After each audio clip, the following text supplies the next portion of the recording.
یہ 2000 BC کی بات ہے جب طوفان نوح کی تباہی کے بعد اللہ تعالیٰ نے عرب کی سرزمین پر ایک مضبوط قوم کو پیدا فرمایا۔ یہ قوم دنیا کے مضبوط، طاقتور اور توانا افراد پر مشتمل تھی۔ مال و دولت اور شان و شوکت سمیت دنیا کی ہر نعمت ان کو میسر تھی۔ قرآن کریم میں اللہ تعالیٰ ارشاد فرماتا ہے، ان جیسی کوئی اور قوم اور ملکوں میں پیدا نہیں کی۔ سورۃ الفجر۔ قوم عاد کے بارے میں تفصیل صرف قرآن مجید میں ملتی ہے۔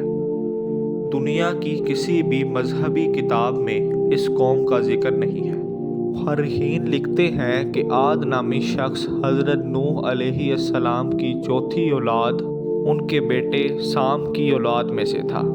چنانچہ اس شخص کی پوری اولاد اور قوم عاد کے نام سے مشہور ہو گئی۔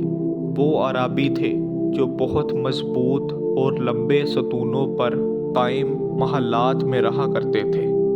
بعض مؤرخین نے لکھا ہے کہ ارم قوم عاد کے دادا کا نام تھا، جیسا کہ ان کے شجرہ نسب میں بیان کیا گیا ہے۔ ایک اور روایت کے مطابق جب عاد کے بیٹے شداد نے جنت اور اس کی نعمتوں کے بارے میں سنا تو اس نے زمین پر ایک ایسی ہی جنت بنانے کا ارادہ کیا اور عدن، جو آج کا عمان ہے، وہاں کے کسی صحرا میں تعمیراتی کام شروع کر دیا اور مسلسل 300 برس کی دن رات محنت کے بعد دنیا میں ایک جنت بنا دی، جس میں شاندار محلات، نہریں اور آبشاریں بھی تھیں۔ اس وقت شداد کی عمر 900 برس ہو چکی تھی۔ ایک دن اس نے قوم عاد کے لوگوں کو جنت کی دعوت دی۔ وقت مقرر پر وہ اپنے لوگوں کے ساتھ شداد کی جنت کی طرف روانہ ہوا، مگر ابھی وہ شہر ارم کے دروازے تک ہی پہنچا تھا کہ اللہ تعالیٰ کے عذاب نے اسے گھیر لیا۔ یوں شداد اپنی جنت کے ساتھ ہی زندہ دفن ہو گیا۔ طوفان نوح کے بعد قوم عاد ہی وہ پہلی قوم تھی جو بتوں کی پجاری بنی۔ مؤرخین لکھتے ہیں کہ قوم عاد ذہین، مضبوط اور طاقتور قوم تھی اور وہ سب بتوں کے پجاری تھے۔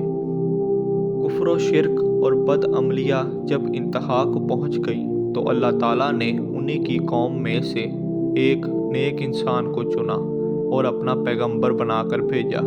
حضرت ہود علیہ السلام کی سب سے معزز شاخ خلود کے ایک معزز اور وجیح شخص تھے۔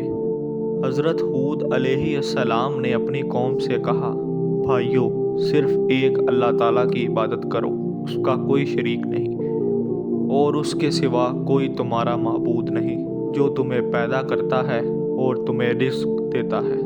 قوم عاد کے سرداروں نے انہیں جواب دیا، تم ہمیں احمق نظر آتے ہو، ہماری نظر میں تم صرف جھوٹے ہو۔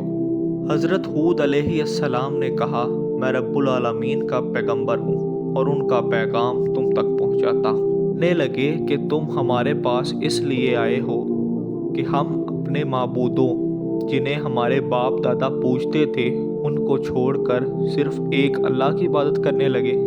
اگر تم سچے ہو تو جس عذاب سے تم ہمیں ڈراتے ہو اس کو لے آؤ۔ حضرت ہود علیہ السلام مسلسل 50 برس یا اس سے بھی کچھ زیادہ اپنی قوم عاد کو اللہ کی طرف دعوت دیتے رہے، مگر وہ غرور و تکبر میں اندھے اور بہرے بن چکے تھے۔ انہیں اپنی طاقت جسم پر بڑا ہی غرور تھا۔ پھر بھی حضرت ہود علیہ السلام نے اپنی قوم کو راہ راست پر لانے کے لیے بڑی جدوجہد کی، مگر قوم عاد آپ کو جادوگر اور احمق سمجھتے تھے۔ بالآخر وہ وقت بھی آ گیا جب حضرت ہود علیہ السلام نے اللہ تعالیٰ کی بارگاہ میں دعا فرمائی کہ اے میرے پروردگار، انہوں نے مجھے جھوٹا کہا ہے، اب تو ہی میری مدد فرما۔ اللہ تعالیٰ نے فرمایا، اے نبی، یہ تھوڑے ہی عرصے میں اپنے کیے پر پچھتانے لگیں گے۔ اللہ تعالیٰ نے اپنے نبی کی دعا قبول فرمائی اور قوم عاد پر عذاب کا ابتدا ہو گیا۔ بادلوں کے فرشتوں کو حکم ہوا کہ اب بارش نہ برسائی جائے۔ چشموں کے فرشتوں کو حکم ہوا کہ ان کے چشمے خشک کر دو۔ دیکھتے ہی دیکھتے شادابی ویرانی میں بدل گئی۔ ان کے مویشی مرنے لگے، پھل سبزیاں سب کچھ ختم ہونے لگا۔ پوری قوم خشک سالی کا شکار ہو کر بدحال و پریشان ہو گئی۔ یہ سلسلہ مسلسل 3 سال چلتا رہا۔ حضرت ہود علیہ السلام سے اپنی قوم کا یہ حال دیکھا نہ جاتا۔ مسلسل انہیں نصیحت کرتے کہ اللہ تعالیٰ سے بخشش مانگو، وہ تمہیں معاف کر دے گا، آسمان سے بارش برسائے گا اور تمہاری طاقت و قوت میں اضافہ فرما دے گا۔ کہنے لگے ہود، تم ہمارے پاس کوئی دلیل ظاہر نہیں لے کر آئے، ہم کیسے تمہارے کہنے پر اپنے معبودوں کو چھوڑ دیں؟ ہم تو یہ سمجھتے ہیں کہ ہمارے کسی معبود نے تمہیں آسیب زدہ کر کے دیوانہ کر دیا ہے۔ اس زمانے میں یہ دستور تھا کہ جب بھی کسی قوم کو پریشانیاں گھیر لیتی تو وہ بیت اللہ چلے جاتے اور بیت اللہ جا کر اللہ تعالیٰ سے فریاد کرتے اور ان کی مشکلات دور ہو جاتی۔ یعنی کافر لوگ بھی یہی سمجھتے تھے کہ کعبۃ اللہ کا مالک ہمیں ان مشکلات سے نکال دے گا۔ چنانچہ قوم عاد کے 70 سرکردہ افراد بیت اللہ پہنچ گئے، جہاں معاویہ بن بکر کی حکومت تھی۔ معاویہ کی ماں کا تعلق قوم عاد سے تھا۔ معاویہ نے ان کی خوب مہمان نوازی کی۔ وہ لوگ 1 ماہ تک وہاں رہے اور بارشوں کے لیے دعا کی۔ دعا کروانے والے سردار کا نام کیل بن عمر تھا۔ اللہ تعالیٰ نے ان پر 3 رنگوں کے بادل بھیج دیے، سفید، سرخ اور سیاہ۔ پھر آسمان سے ندا آئی کہ ان تینوں میں سے ایک کو منتخب کر لو۔ کیل نے سیاہ بادل کو منتخب کر لیا کیونکہ وہ خوب بارش برسانے والا تھا۔ پھر ندا آئی، تم نے تباہی اور بربادی کو منتخب کر لیا ہے۔ اللہ تعالیٰ نے ان سیاہ بادلوں کو حکم دیا کہ قوم عاد کی طرف روانہ ہو جاؤ۔ سیاہ بادلوں کو دیکھ کر ان کی قوم خوب جشن منانے لگی۔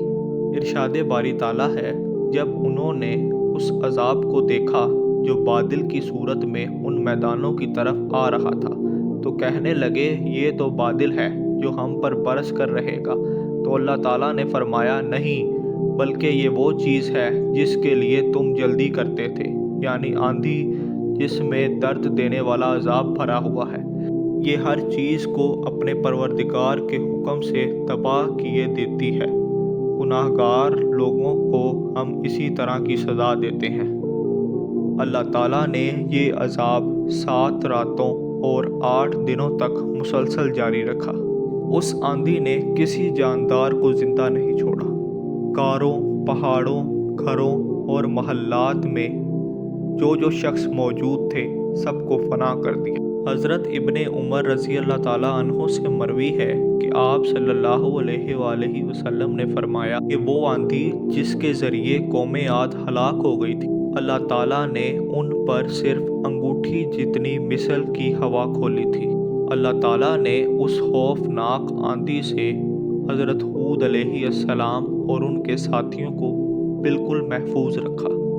ایک دفعہ حضرت عائشہ رضی اللہ تعالیٰ عنہ نے آپ صلی اللہ علیہ وآلہ وسلم سے دریافت کیا، یا رسول اللہ، لوگ تو بادل دیکھ کر خوش ہوتے ہیں کہ اب بارش ہوگی، لیکن آپ کے چہرے مبارک پر تشویش کے اثرات نظر آتے ہیں۔ آپ صلی اللہ علیہ وآلہ وسلم نے یہ سن کر فرمایا، عائشہ، اس بات کی کیا ضمانت ہے کہ ان بادلوں میں عذاب نہیں ہوگا، جبکہ قوم عاد ہوا کے عذاب سے ہلاک کر دی گئی تھی۔ انہوں نے بھی بادلوں کو دیکھ کر یہی کہا تھا کہ یہ بادل ہم پر بارش برسائیں گے۔ اللہ تعالیٰ نے قرآن مجید میں جن جن قوموں کے عذاب کے متعلق ہمیں بتایا ہے، اللہ تعالیٰ نے قرآن مجید میں قوموں کی تباہی کے جو واقعات بیان فرمائے ہیں، ان کا اصل مقصد یہی ہے امت مسلمہ ان سے سبق لے۔ اللہ تعالیٰ نے قوم عاد کو شان و شوکت، مال و دولت اور طاقت جیسی قوتوں سے نوازا تھا، مگر جب انہوں نے اللہ تعالیٰ کی بار بار نافرمانی کی اور اپنے نبی کو بار بار جھوٹا کہا تو اللہ تعالیٰ نے ان کو نیست و نابود کر دیا۔ ہم سب کو بھی چاہیے کہ اپنی روزمرہ کے کاموں میں دیکھیں کہ کہیں ہم اللہ تعالیٰ اور اس کے پیغمبر حضرت محمد صلی اللہ علیہ وآلہ وسلم کی نافرمانی تو نہیں کر رہے۔ آئیں ہم سب دعا کرتے ہیں کہ اللہ تعالیٰ ہمیں ہدایت عطا فرمائے اور اپنی نافرمانی اور اپنے نبی کی نافرمانی سے محفوظ فرمائے۔ تو دوستو، امید کرتے ہیں کہ آپ کو ہماری یہ ویڈیو پسند آئی ہوگی۔ ایسی مزید ویڈیوز کے لیے ہمارا یوٹیوب چینل مسلم رائٹس کو سبسکرائب کر لیں۔ ملتے ہیں کسی نئی ویڈیو میں، تب تک کے لیے خدا حافظ۔